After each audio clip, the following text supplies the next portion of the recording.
Hello guys, আমি Ayaan and welcome to H defence updates. তো আজকে যে টপিকটা হবে সেটা হবে প্রজেক্ট 18 ডেস্ট্রয়ার্স নিয়ে। প্রজেক্ট 18 কি ডেস্ট্রয়ার্স কি? সেটা হচ্ছে 10 থেকে 12টা নেক্সট জেনারেশন ডেস্ট্রয়ার্স এর একটা বড়সড় প্রজেক্ট। এই প্রজেক্টের মোট এস্টিমেটেড কস্ট হবে ₹80,000 crores। হ্যাঁ, ঠিকই শুনেছে। 80,000 কোটি টাকার এ- 80,000 কোটি টাকার এই প্রজেক্ট। তো এই যে এই ডেস্ট্রয়ার্স এর যে একটা বড়সড় প্রজেক্ট হচ্ছে, এটা কেন হচ্ছে? আপাতত ইন্ডিয়ান নেভির কাছে 13টা ডেস্ট্রয়ার্স রয়েছে, যেটা 4টে ক্লাসের মধ্যে ডিভাইডেড। প্রথম হচ্ছে রাজপুত ক্লাস, যেটা সোভিয়েত ইউনিয়নের সময় ইম্পোর্ট করা হয়েছিল। তারপরে দিল্লি ক্লাস। দিল্লি ক্লাস হচ্ছে ফার্স্ট যে 3টে ডেস্ট্রয়ার্স, সেটা ইন্ডিজিনাসলি বিল্ড করা হয়। তারপর কলকাতা ক্লাস আর বিশাখাপট্টনম ক্লাস। রাজপুত ক্লাসের মধ্যে কি কি রয়েছে? INS Ranvir, INS Rana, INS Ranvijay. Delhi ক্লাসের মধ্যে রয়েছে INS Delhi, INS Mysore, INS Mumbai. Kolkata ক্লাসের মধ্যে রয়েছে INS Kolkata, INS Chennai, INS Kochi. And Visakhapatnam ক্লাসের মধ্যে রয়েছে INS Visakhapatnam, INS Mormugao, INS Surat and INS Imphal. তো এই হলো 13খানা ডেস্ট্রয়ার যেগুলো ইন্ডিয়ান নেভির অন সার্ভিস রয়েছে। এবার কিন্তু ইন্ডিয়ান নেভিকে এবার চায়নার যে এই র্যাপিডলি নেভি নেভি যে বাড়াচ্ছে, এবং পাকিস্তানও যে নেভিকে যে বাড়াচ্ছে, তো এগুলোকে কাউন্টার করার জন্য ইন্ডিয়ান নেভি কিন্তু আরো ডেস্ট্রয়ার্সের প্রয়োজন। তো এই জন্যই এই নেক্সট জেনারেশন ডেস্ট্রয়ারকে প্ল্যান করা হয়েছে। ফ্রিগেটসটা এই 2 বছরে তো বেশ অনেকগুলি ফ্রিগেটস মানে মানে ইন্ডিয়ান নেভি কমিশন করলো, কিন্তু ডেস্ট্রয়ার্স কিন্তু উম, কিন্তু কিন্তু ডেস্ট্রয়ার্স একটা শর্টেজ রয়েছে অ্যাকচুয়ালি ইন্ডিয়ান নেভিতে, সেই জন্যই এই নেক্সট জেনারেশন ডেস্ট্রয়ার প্ল্যান করা হয়েছে। তো এই ডেস্ট্রয়ার্স এর যতদূর শুনেছি, এটা 2027 বা 2027 থেকে 28-এর মধ্যে কনস্ট্রাকশন শুরু হয়ে যাবে, এবং 2032-এর পর এগুলো ইন্ডিয়ান নেভিতে ইন্ডাকশন শুরু হবে। তার আগে এই যে টাইমলাইনটা রয়েছে সেটা হবে সেগুলোকে কিন্তু প্রজেক্ট 15C দিয়ে মানে স্টপ গ্যাপ করা হয়। প্রজেক্ট 15Cও কিন্তু 4খানা বেশ অ্যাডভান্স ডেস্ট্রয়ার্স। এগুলো কি এগুলো মানে এগুলো বিল্ড করার কারণ হচ্ছে এই প্রজেক্ট 18 যতদিন না আসে ততদিন এগুলোকে ততদিন এগুলোকে স্টপ গ্যাপ হিসাবে মানে রাখা হবে। তো প্রজেক্ট প্রজেক্ট 15C নিয়ে আমি একটা আলাদা ভিডিও পরে পরে পরে বানাবো। তো আপাতত এই প্রজেক্ট 18 নিয়ে বলবো। তো এই আপনাদের কে বলবো যে প্রজেক্ট 18 এর ব্যাপারে একটু।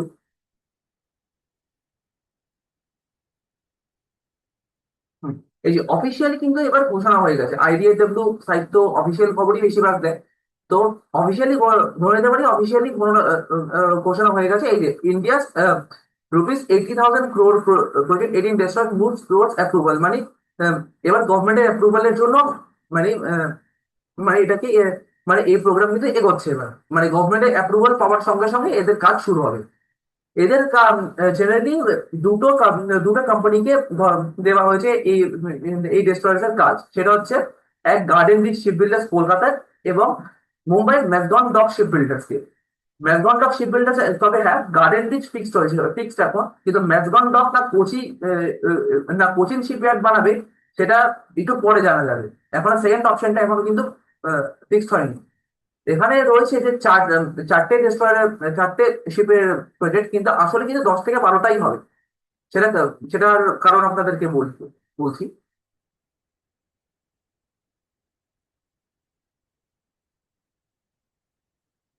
দেখুন, এটা হচ্ছে উইকিপিডিয়ার সাইট। এটা উইকিপিডিয়ার সাইটে কিন্তু লেখাই রয়েছে 10 থেকে 12টা। আর উইকিপিডিয়া যেটা বলে সেটাই কিন্তু সত্যি হয় ম্যাক্সিমাম টাইম। হ্যাঁ, মানে সত্যি অ্যাকচুয়ালি হয়। হ্যাঁ, কারণ উইকিপিডিয়া কাউকে ফলস ইনফরমেশন বলবে না। হ্যাঁ, এইটুকু কারণ আমার তো এখনকার এক্সপিরিয়েন্স অনুযায়ী উইকিপিডিয়া কাউকে টুকটা ভুলভাল ইনফরমেশন দেয়নি। তো যদি দিয়ে থাকে তো কমেন্ট সেকশনে নিশ্চয়ই বলবেন ঘটনাটা। তো তো যেটা বলছিলাম, 10 থেকে 12টাই 10 থেকে 12টায় কিন্তু এরকম রিসার্চ প্ল্যান করা হয়েছে। এদের ডিসপ্লেসমেন্ট কিন্তু 10,000 লং 10,000 টন, মানে 10,000 টন ডিসপ্লেসমেন্ট।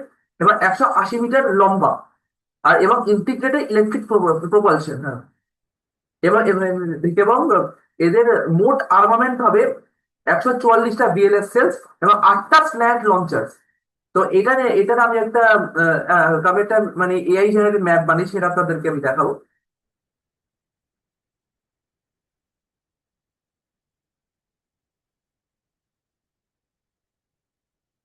হুম, এটা আমারই বানানো একটা এআই জেনারেটেড পিকচার। মানে এখনো তো এর আসল ডিজাইন ম্যাপ তো এখনো মানে বানানো হয়নি।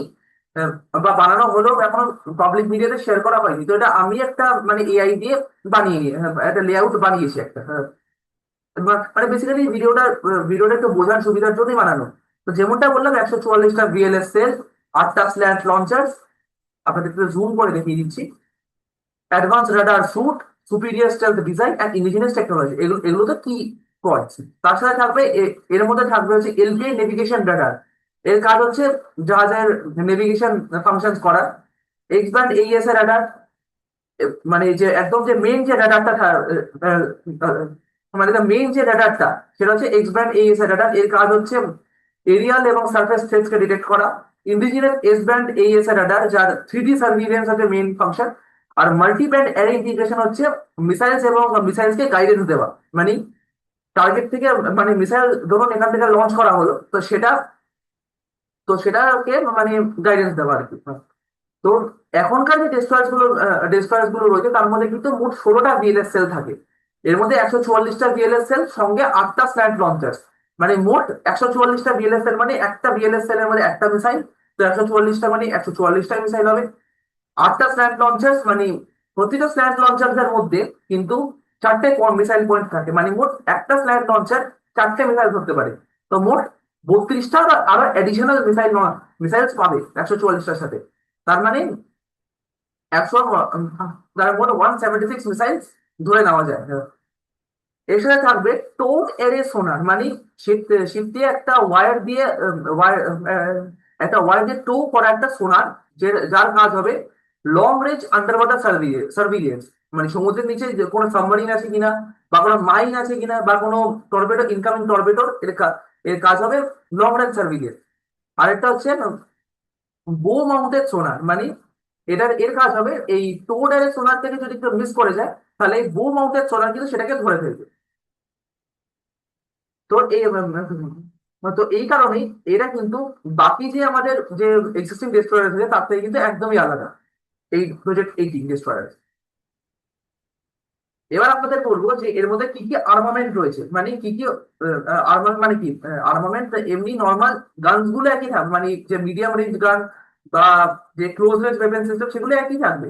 তবে এর মধ্যে যে মিসাইল সিস্টেম থাকবে সেগুলো কিন্তু একদমই আলাদা। মানে সেটা আপনাদেরকে বলবো আমি।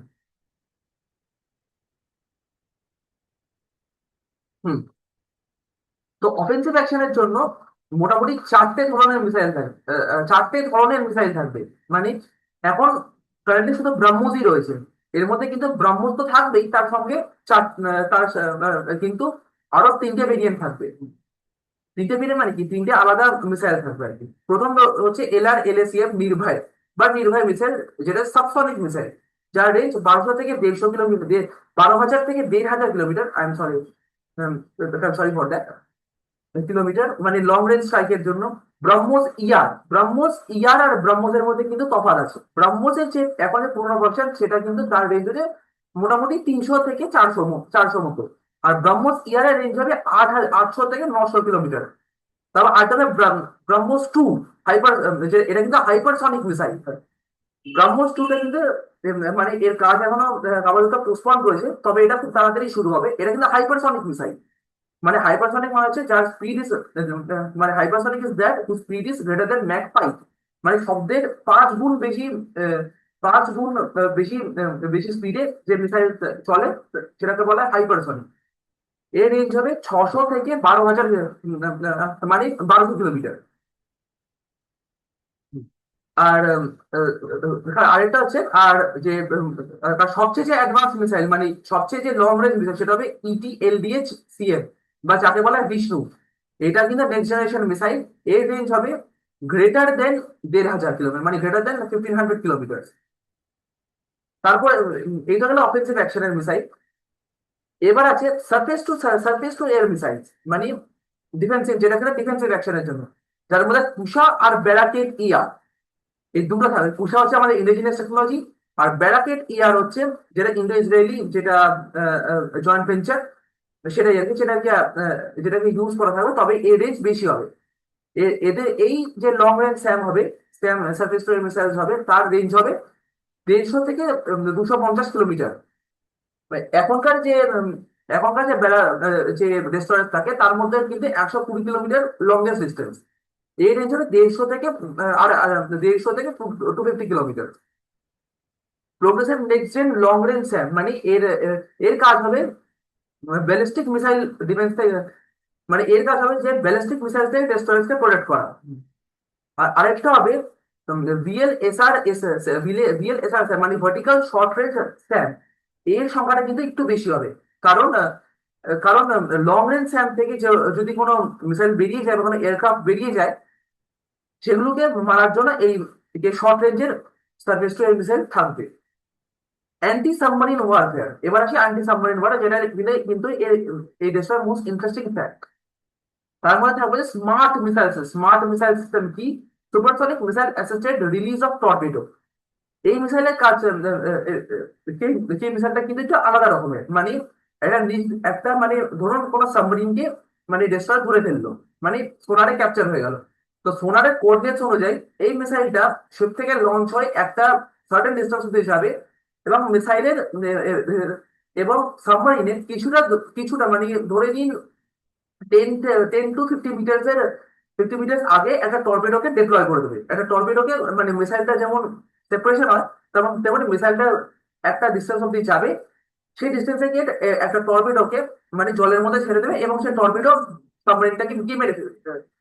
মানে অলমোস্ট নো এস্কেপ সুট।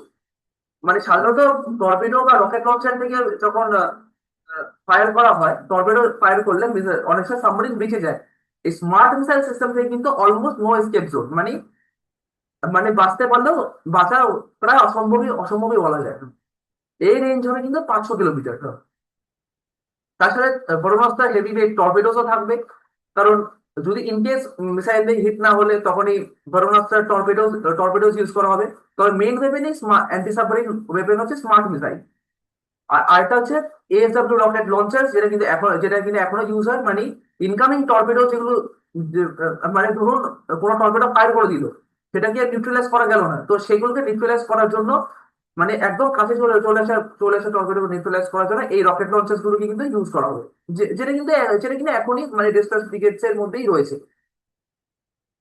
আর এটা হবে অ্যান্টি টর্পেডো ডিকয় সিস্টেম, মানে এদের কাজ হবে ইলেকট্রনিক্যালি টর্পেডোকে কনফিউজ করে দেওয়া। মানে ধরুন কোনো টর্পেডো ধরুন কোনো টর্পেডো আসছে, তাকে মানে এমন একটা সাউন্ডের ফ্রিকোয়েন্সি জেনারেট করা বা এমন একটা সিগন্যাল জেনারেট করা, যেখানে টর্পেডোকে হয় মাঝপথেই ফাটিয়ে দেবে, মানে শিপে লাগতেই দেবে না, হয় টর্পেডোকে ডাইভার্ট করে দেবে। তো এই হলো মানে এর ওয়েপেন সিস্টেম সম্পর্কে। আপনারা এর ভিডিও পজ করে পড়ে নিতে পারবেন যদি আমার কথা বুঝতে একটু অসুবিধা হয় তো। তো এইগুলো এর ওয়েপেন সিস্টেম সম্পর্কে। তো এই কারণেই এই প্রজেক্ট 18 ডেস্ট্রয়ার্স কিন্তু আমাদের যে প্রেজেন্ট ডেস্ট্রয়ার্স থাকে তার থেকে আলাদা। তো আজকের ভিডিও এই অবধি। কেমন লাগলো ভিডিওটা আপনারা নিশ্চয়ই কমেন্ট করে জানাবেন। ভিডিওটা ভালো লাগলে একটা লাইক করে দেবেন, এবং শেয়ারও আর আরো বেশি বেশি করে শেয়ার করুন, এবং চ্যানেলটাকে প্লিজ সাবস্ক্রাইবও করে দিন, কারণ আপনাদের জন্যই তো করি আর কি। তো আজকে ভিডিও অবধি, তো চলো দেখা হচ্ছে নতুন ভিডিওতে, ততক্ষণের মতো গুড নাইট, জয় হিন্দ।